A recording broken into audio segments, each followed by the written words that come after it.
नमस्कार, मैं हूं आपके साथ सिमरन राजपाल। वक्त हो चुका है एक नई चर्चा का।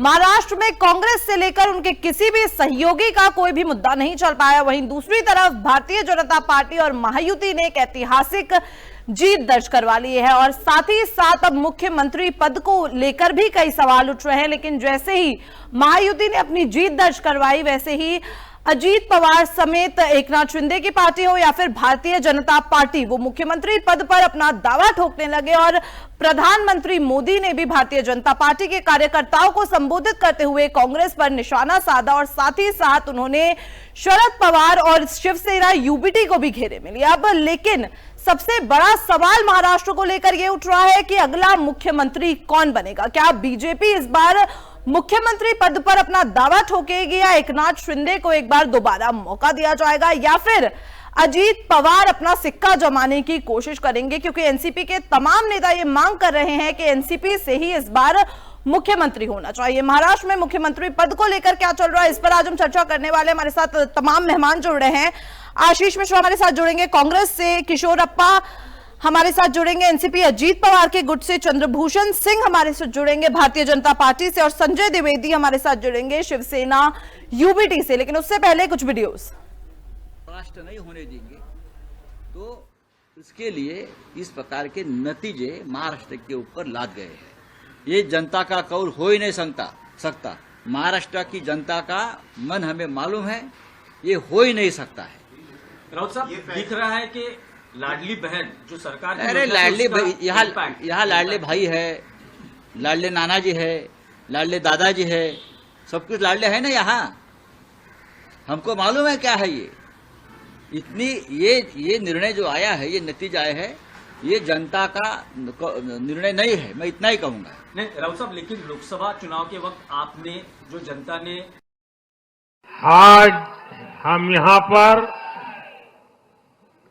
एक और ऐतिहासिक महाविजय का उत्सव मनाने के लिए इकट्ठे हुए हैं। आज महाराष्ट्र में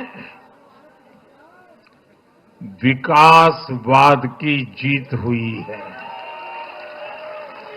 महाराष्ट्र में सुशासन की जीत हुई है।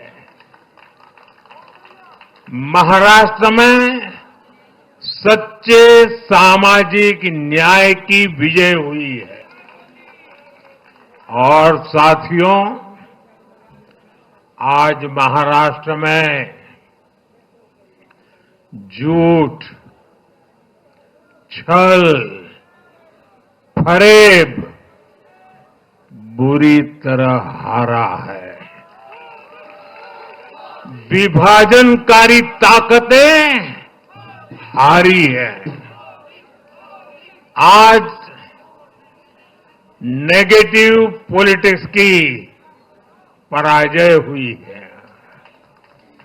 आज परिवारवाद की हार हुई है। आज महाराष्ट्र ने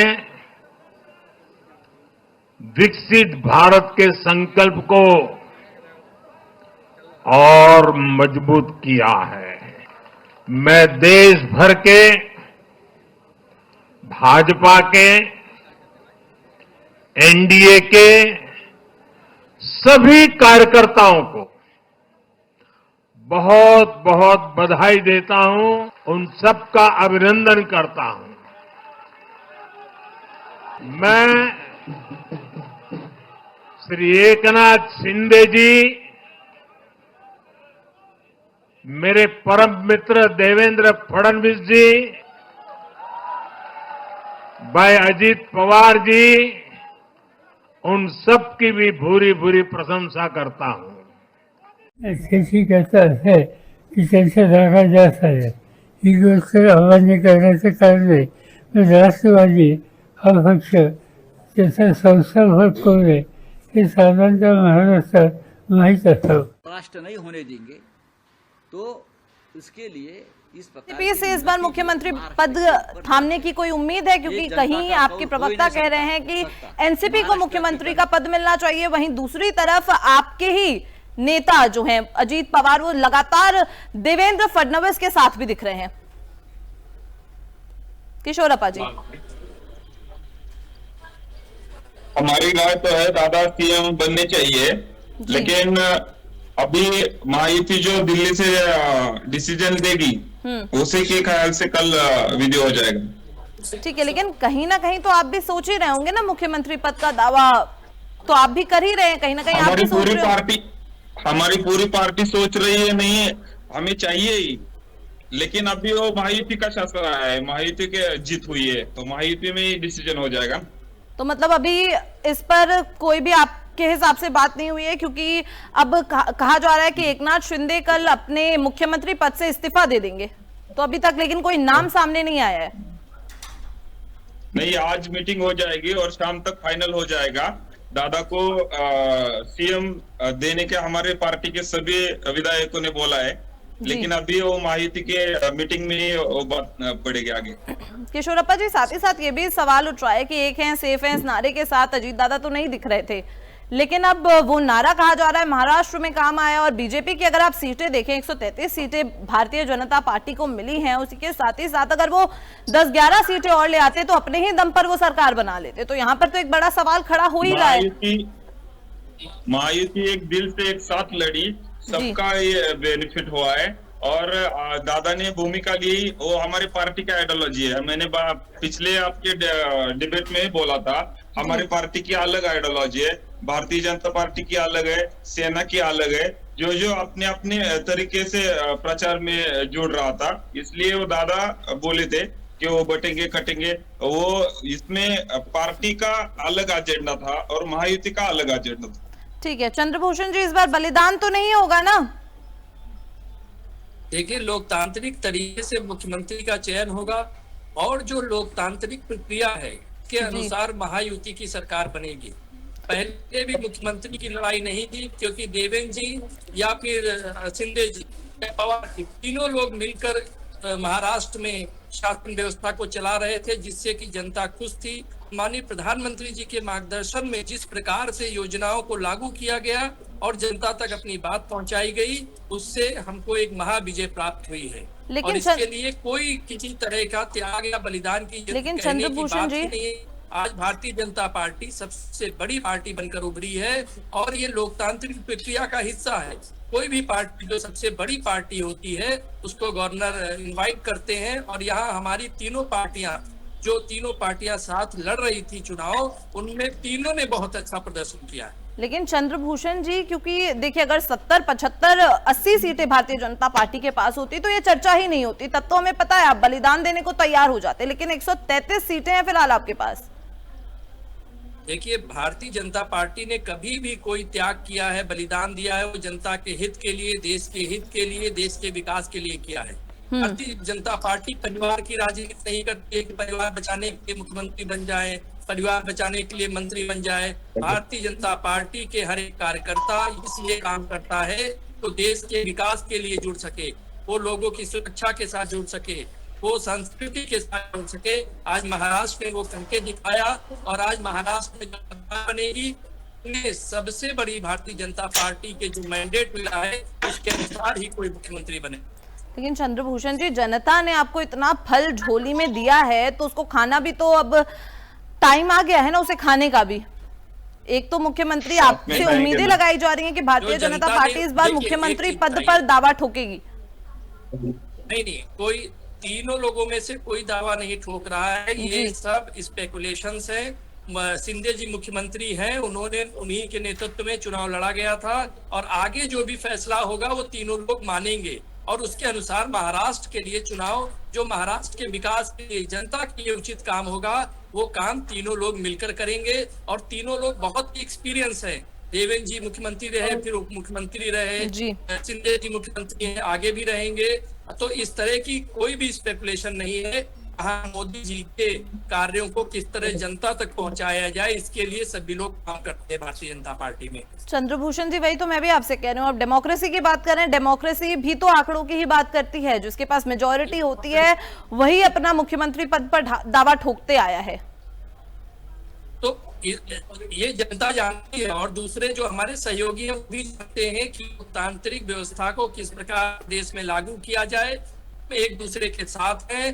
इसके अलावा कोई और दुर्भाव नहीं है, कोई दूसरा विचार नहीं है। सभी लोग महायुति के साथ हैं और महायुति जिसको भी मुख्यमंत्री बनाएगी सब एक साथ मिलकर काम करेंगे महाराष्ट्र के विकास के लिए। ठीक है, संजय द्विवेदी जी से अगला सवाल ले लेते हैं। संजय द्विवेदी जी, संजय राउत पर कई इल्जाम लग रहे हैं जब से महाविकास अघाड़ी की महाराष्ट्र में हार हुई है।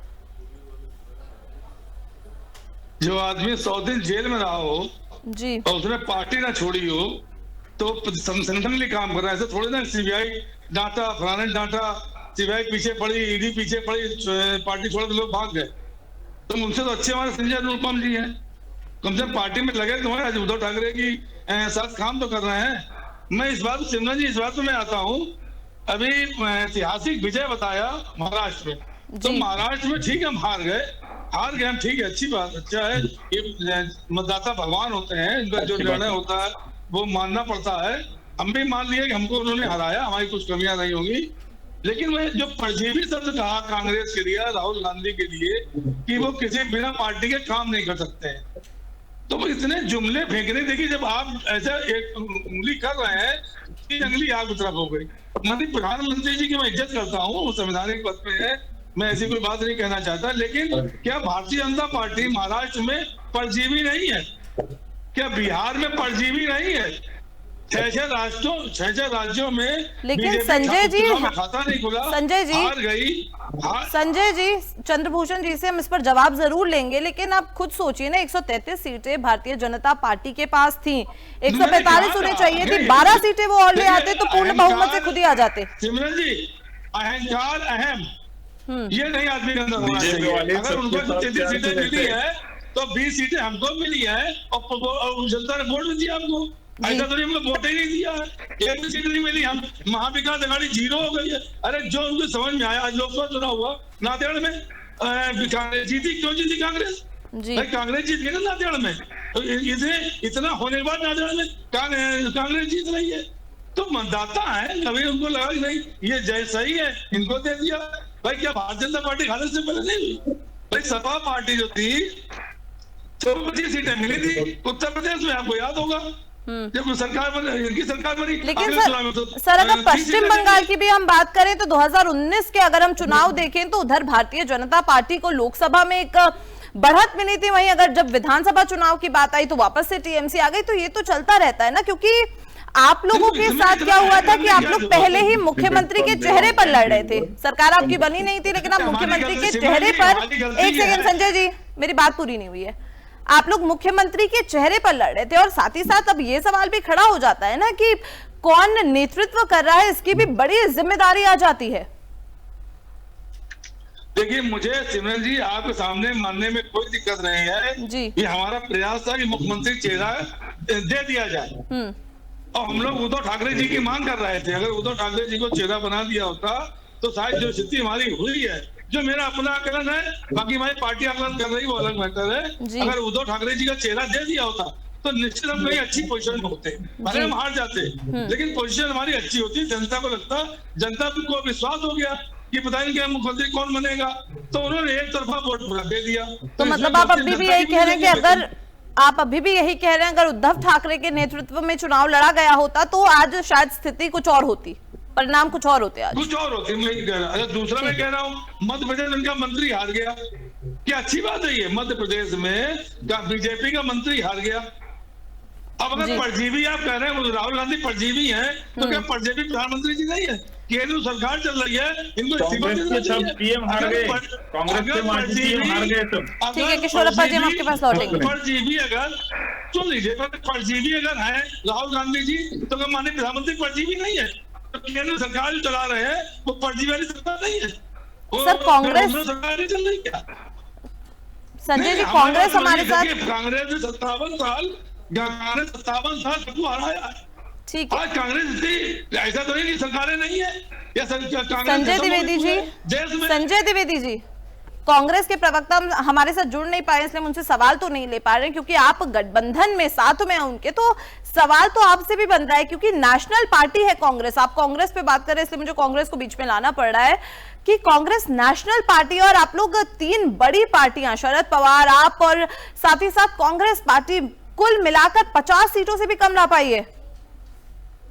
देखिए स्थिति देखिए आप महाराष्ट्र में। जनता वही है ना 4 महीने पहले वाली, नहीं जनता 4 महीने वाले पहली है जी जनता जो है वो 4 महीने थी पहले थी, वही जनता है ना जी उसने कांग्रेस को 13 सीटें दी और जी। भारतीय जनता पार्टी को 9 सीटें दी लोकसभा चुनाव में। अब जनता ने ये निर्णय लिया सर, लोकसभा गया, विधानसभा की बात करिए। सुन तो लीजिए जी नहीं, अभी लोकसभा जिताया, अभी लोकसभा जो था नांदेड़ में हुआ चुनाव हुआ उसमें कांग्रेस जीत गई, जी कांग्रेस जीती उसमें। अब अगर जैसे दिल्ली है, दिल्ली में क्या था कि लोकसभा में दिल्ली में बीजेपी जीतती है और जो है विधानसभा में आप कांग्रेस जीत रही है, वो आप जीत रही है। पंजाब में इनका खाता नहीं खुला, पंजाब में एक सीट उनको नहीं मिली। संजय जी, आप कांग्रेस को लगातार डिफेंड कर रहे हैं। संजय जी, आप कांग्रेस को लगातार डिफेंड कर रहे हैं, लेकिन आप ही की एक जो संवादना है वो उसमें निकला था कांग्रेस पार्टी के बारे में कि जहां बीजेपी और कांग्रेस की डायरेक्ट फाइट होती है वहां कांग्रेस कमजोर पड़ जाती है। इस तरीके के बयान आपके नेता देते हुए नजर आए हैं और आप यहां कांग्रेस को बैठकर डिफेंड कर रहे हैं। मैं आज बता दूं, एक आध हमारे जो जबरदस्ती के नेता बन गए हैं जी, प्रियंका चतुर्वेदी का बयान है सर। जी, प्रियंका चतुर्वेदी का बयान है। प्रियंका चतुर्वेदी ने गलत नहीं कहा। उस जो हमारी जो सीट है, जो वहां की सीट है जहां से प्रीति शिंदे हैं, प्रीति शिंदे, उन्होंने ओपनली समर्थन दिया है। वो तो उसमें चल रहा है ना, वो तो यूट्यूब पे चल रहा है उनके 12 वीडियो, तो यूट्यूब पे ओपनली समर्थन दिया निर्दलीय को। तो प्रियंका चतुर्वेदी ने यही कहा अगर महाविकास अघाड़ी है, हमारा गठबंधन है, तो ये काम नहीं करने चाहिए ना। ठीक है, चंद्रभूषण जी हमारे साथ, ठीक है संजय जी, चंद्रभूषण जी हमारे साथ वापस जुड़ गए हैं। चंद्रभूषण जी काफी आरोप लगा रहे थे आप पर, एक जवाब। देखिए, कांग्रेस की विचारधारा अब कम्युनिस्ट विचारधारा हो गई है। कांग्रेस ने केवल एक आवरण ओढ़ रखा है। कांग्रेस इस देश के उद्योगपतियों पर हमला करती है, इस देश की संस्कृति पर हमला करती है, और अब कांग्रेस केवल तुष्टीकरण की जो चादर ओढ़ के बैठी हुई है उसका लिफाफा बन गई है और कुछ नहीं है। और ये जो लोग उनके सहयोगी इंडी गठबंधन अपने आप को बोलते हैं, केवल देश के को तुष्टीकरण का जो वोट चाहिए उनको, उसी के लिए काम करते हैं। इसलिए राहुल गांधी जो परजीवी हैं, देखिए उत्तर प्रदेश में चुनाव हुआ, कांग्रेस इतनी छोटी पार्टी हो गई है, एक सीट चुनाव लड़ने की औकात नहीं रख पा रही है अपनी। अब उस कांग्रेस जो इतनी राष्ट्रीय पार्टी है, वो ये यहाँ पर एक विधानसभा का चुनाव लड़ नहीं पा रहे, संगठन नहीं है। ऐसी पार्टी केवल इनको चुनाव में ये था कि प्रियंका गांधी किसी तरह से जीत जाए। यदि कांग्रेस इधर उधर कहीं लग गई ठीक है, तो प्रियंका महाराष्ट्र में वापस लौट जाते हैं चंद्रभूषण जी। जो ये कांग्रेस का डर था, और महाराष्ट्र में जो तुष्टीकरण की राजनीति कर रहे हैं, सपा और कांग्रेस कैसे लड़ रही थी चुनाव के पहले, ये तो आपने देखा ही है। तो ये लोग तो एक ही वोट बैंक के लिए चारों लोग लड़ाई कर रहे हैं। इनका केवल एक वोट बैंक है, अब इनका देश में कोई वोट बैंक बचा नहीं है। चंद्रभूषण जी वापस परजीवी ठीक है, 10 मिनट बाद सुन लीजिए, जल्दी। क्या परजीवी भारतीय जनता पार्टी नहीं है जो गठबंधन बिना सरकार नहीं चला पा रही है? चाहे बिहार देख लीजिए, झारखंड देख लीजिए, चाहे महाराष्ट्र देख लीजिए, क्या संजय जी कैसी बात कर रहे हैं? महाराष्ट्र की हम बात कर रहे हैं, महाराष्ट्र में आप भी गठबंधन में ही लड़े हैं संजय जी। परजीवी नहीं हुए, अरे परजीवी नहीं हुए, परजीवी का कांग्रेस के साथ जाएंगे वो खत्म हो जाएंगे। चले खत्म हो जाएंगे, हाल हो गया। चलिए ठीक है। शरद पवार जी ने तो कसम खाई थी कि किसी तरह उद्धव ठाकरे जी को बाहर ले आऊं सत्ता से। ठीक है चंद्रभूषण जी, वो सब छोड़िए। चंद्रभूषण जी बहुत बड़े दिमाग लगाए उन्होंने। चंद्रभूषण जी, वहां आपकी सरकार बन गई, ये बहुत खुशी की बात है आपके लिए, लेकिन अब सवाल मुख्यमंत्री पद पर हो रहा है, क्योंकि आप देखिए आप 133 सीटें लाए हैं। क्या आपके पार्टी के कार्यकर्ताओं में कोई बात नहीं होगी इस बात को लेकर कि 133 सीटें लाए फिर भी मुख्यमंत्री पद उनको दे दिया? अगर ऐसा कुछ होता है तो किस तरीके से संभालेंगे आप अपनी ही पार्टी के कार्यकर्ताओं को? भारतीय जनता पार्टी कार्यकर्ता किसी भी पद के लिए कभी लालच के लिए काम नहीं करता है। वो देश सेवा के लिए काम करता है, वो समाज के लिए काम करता है, वो देश के लोगों के लिए काम करता है। यहाँ सत्ता लोलुपता नहीं है भारतीय जनता पार्टी के कार्यकर्ता के लिए। इसलिए ये कांग्रेस नहीं है जो सत्ता के लिए काम करती है, राहुल गांधी नहीं है जो केवल पाने के लिए काम करते हैं। यहाँ पर जनता की सेवा के लिए ये उद्धव ठाकरे नहीं है जो बाला साहब की राजनीति को खत्म करके, उनके इतने बड़े व्यक्तित्व को खत्म करके सत्ता का लालच लेके भी मुख्यमंत्री बने और बेटे को भी मुख्यमंत्री बनाया। भारतीय जनता पार्टी में कार्यकर्ता काम करता है और वो समर्पित भाव से काम करता है। ठीक है चंद्रभूषण जी, मैं आपको 1 मिनट रोकना चाहूंगी। आपने थोड़ी देर पहले कहा कि एकनाथ शिंदे के नेतृत्व में चुनाव लड़ा गया, वहीं आप ही के पार्टी के राहुल साहब दानवे, उन्होंने कहा है कि एकनाथ शिंदे के नेतृत्व में चुनाव नहीं लड़ा गया। तो इस तरीके के छोटे छोटे बयान सामने आ रहे हैं जिससे ये स्पष्ट होता है कि फूट आपके गठबंधन में भी है। आप ये समझने का प्रयास करिए कि भारतीय जनता पार्टी किसके नेतृत्व में चुनाव लड़ रही थी, के नेतृत्व में चुनाव लड़ा रहे थे, अजीत जी डिबेट चल रही है, तो सब लोग एक साथ मिलकर चल रहे थे ना। ठीक है, लेकिन कोई क्राइटेरिया तो होगा ना चंद्रभूषण जी, एक मुख्यमंत्री पद तय करने का कोई क्राइटेरिया तो होगा। ऐसा तो नहीं है कि आप लोग चिट्ठी डालेंगे, जिसका नाम चिट्ठी में आया वो निकाल के पढ़ देंगे, यही मुख्यमंत्री होगा। कोई क्राइटेरिया तो आप लोगों ने चूज किया होगा ना। लोकतांत्रिक प्रक्रिया में आपको मुख्यमंत्री का नाम पता चल जाएगा।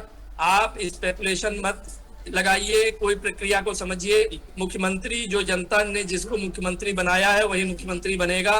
जनता का मैंडेट मुख्यमंत्री के साथ है और ये आपको आने वाले दिनों में दिख जाएगा कि कौन मुख्यमंत्री बनेगा। चलिए ठीक है, किशोरप्पा जी की तरफ हम बढ़ते हैं। किशोरप्पा जी, क्योंकि बार बार अब महाराष्ट्र में चुनाव तो चले गए, लेकिन चर्चा अब इस बात पर है कि मुख्यमंत्री कौन बनेगा। और अजीत पवार और आपके नेता भी हैं जगन मुच्छल, वो भी साथ में कह रहे हैं कि हमारे नेता जो है, हमारे मुख्यमंत्री जो है वो अजीत पवार ही बनने चाहिए। तो एनसीपी इस बार एकदम अड़ चुकी है कि मुख्यमंत्री पद अजीत पवार को ही मिलना चाहिए। और किस तरीके का आप लोग जी, आपका स्टेटमेंट ऐसा नहीं है, ऐसा नहीं होना चाहिए।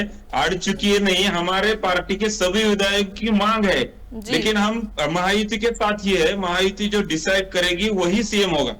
ठीक है, मतलब आप ठीक है, बोलिए, बात कंप्लीट करिए अपनी। नहीं, दादा सीएम बनने चाहिए, पार्टी के सभी कार्यकर्ताओं की मांग है जी, लेकिन अभी वो शाम तक डिसाइड हो जाएगा, वही सीएम का आपको नाम पता चलेगा। ठीक है, संजय द्विवेदी जी, आखिरी कमेंट आपकी तरफ से। संजय जी, एक आखिरी कमेंट। देखिए, ऐसा है कि हार जीत तो राजनीति में लगी रहती है जी। अगर हम जीती जीत सोचेंगे तो सब भारतीय बाला साहब ठाकरे ने जो संकल्प शुरू किया तो सबसे पहले मनोहर ज्योति को पहला चुनाव लड़वाया, हार गए वो। तो क्या बाला साहब ने पार्टी खत्म कर दी थी? क्या नहीं करी थी। 16-17 साल में तो उन्होंने चुनाव लड़वाया। तो ऐसा नहीं है कि हम हार गए हैं भाई। महान विकास तिवारी है, संजय जी, संजय जी, सुन लीजिए आप ये आवाज नहीं सुनाई पड़े चंद्रभूषण जी से, हम कुछ जवाब नहीं दे पाएंगे आपको। पहले मेरी बात सुन लीजिए, मैं कंप्लीट करने दीजिए। ठीक है, मैं कह रहा हूँ तो हार जीत लगी रहती है। अगर हम हार गए आज है कोई बात नहीं, हम फिर लड़ाएंगे 5 साल तक। और जो इन्होंने वादे की है जनता से, जो जनता से वादे किए हैं, लड़की योजना या जो पैसा देने की वादा किया, कितने ने वादे किए, उसके लिए हम जनता का साथ देंगे और इनसे वादा पूरे कराएंगे। ये हमारा काम 5 साल होगा। निश्चित है हमको 5 साल बाद जनता फिर हमको, जैसे लोकसभा चुनाव में जनता ने हमको सम्मान दिया था, इतना बड़ा ऐतिहासिक विजय दी थी, जनता हमको दोबारा देगी। ऐसा थोड़ी ना है कि कोई दुनिया खत्म हो गई या मतदाता नहीं रहेंगे या हम आगे चुनाव नहीं लड़ पाएंगे, ऐसा थोड़ी ना है। संजय जी, आप हारे और वो आप मान भी रहे हैं कि आपकी गलतियां रही होंगी, ये बहुत बढ़िया बात है। लेकिन सवाल इस पर उठ रहे हैं कि सिर्फ 49 सीटें, इस पर बड़ा सवाल उठ रहा है। और आपके साथ साथ कांग्रेस पार्टी पर भी एक तीनों का मिलकर बड़ा सवाल उठ रहा है जी। तीनों का मिला के 49 सीटें। सिमरन जी, 49 है, 100 आए, 75 आए, 20 अब हार तो हार ही है ना। चाहे 1 वोट हार गए हो, चाहे 100 वोट से हार गए हो, चलिए हार तो हार ही है ना।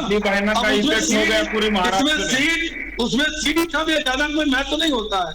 अगर हम 100 सीट ला भी लेते तो क्या सरकार बना लेते? नहीं बना पाते। ठीक है, तो अगर 49 भी हम आए हैं तो हार तो हार है ना। चलिए ठीक है, चाहे करारी हार हो चाहे हार हो, हार है तो हार मैं स्वीकार करता हूँ। आगे मेहनत करूंगा, लड़ूंगा। हम शिवसैनिक हैं, लड़ने में हम कभी डर रखते नहीं है। ठीक है, किशोरप्पा जी, एक आखिरी कमेंट। के दादा सीएम बनेंगे। किशोरप्पा जी, आपकी तरफ से एक आखिरी कमेंट। लाडली बहना दादा को सीएम बना के रखेगी, शाम तक डिसाइड हो जाएगा, अजीत दादा सीएम बनेंगे महाराष्ट्र की। अब आपने ये बात बोल दी ना, आखिर अभी तक आप कह रहे थे कि महायुति का नेतृत्व डिसाइड करेगा कि कौन महाराष्ट्र का सीएम होगा। अब आप यही बोल रहे हैं कि अजीत दादा सीएम बनेंगे।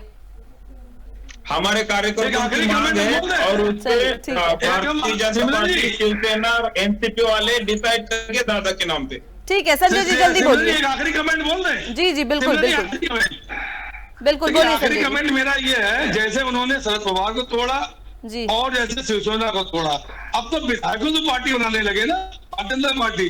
अगर अजीत दादा पवार ने सिंधे ने कोई बदमाशी की, जिनकी पार्टियां टूट जाएंगी। ये जय भवानी जय शिवाजी, ये बिल्कुल आप समझ लीजिएगा मेरी बात। ठीक। और पार्टी के नाम उनको मिल जाएगा। ठीक है, ठीक। देखिए, हम भी यही कहते थे, आप देख लीजिएगा, अगर आपने बदमाशी की और आप सिंधिया ने की तो आपकी पार्टी टूट जाएगी और उसको चुनाव। ठीक है, आप सबका बहुत बहुत शुक्रिया हमारे साथ जुड़ने के लिए। अब आपने देखा जिस तरीके से महाराष्ट्र में मुख्यमंत्री पद को लेकर हलचल मची हुई है, उससे फिलहाल अभी तक तो कुछ डिसाइड नहीं हो पाया है, लेकिन कहा जा रहा है आज शाम तक मोहर लग जाएगी कि मुख्यमंत्री अगला कौन होगा महाराष्ट्र में। एकनाथ शिंदे का कार्यकाल सूत्रों के मुताबिक कल खत्म हो रहा है। एकनाथ शिंदे कल अपने पद से इस्तीफा दे देंगे, लेकिन अब महाराष्ट्र में अगला मुख्यमंत्री कौन होगा ये बड़ा सवाल है, क्योंकि भारतीय जनता पार्टी के पास 133 सीटें हैं और कहा जा रहा है कि भारतीय जनता पार्टी अब देवेंद्र फडणवीस को मुख्यमंत्री बनाने की पूरी कोशिश करेगी। साथ ही साथ एनसीपी भी अटी हुई है अपनी बात पर कि मुख्यमंत्री जो है अजीत पवार को ही बनाना चाहिए। वहीं एकनाथ शिंदे पर भी बड़ा सवाल उठ रहा है कि क्या एकनाथ शिंदे अपना पद बनाए रखने में कायम रह पाएंगे या नहीं। फिलहाल के लिए इतना ही, बने रहे हमारे साथ। नमस्कार।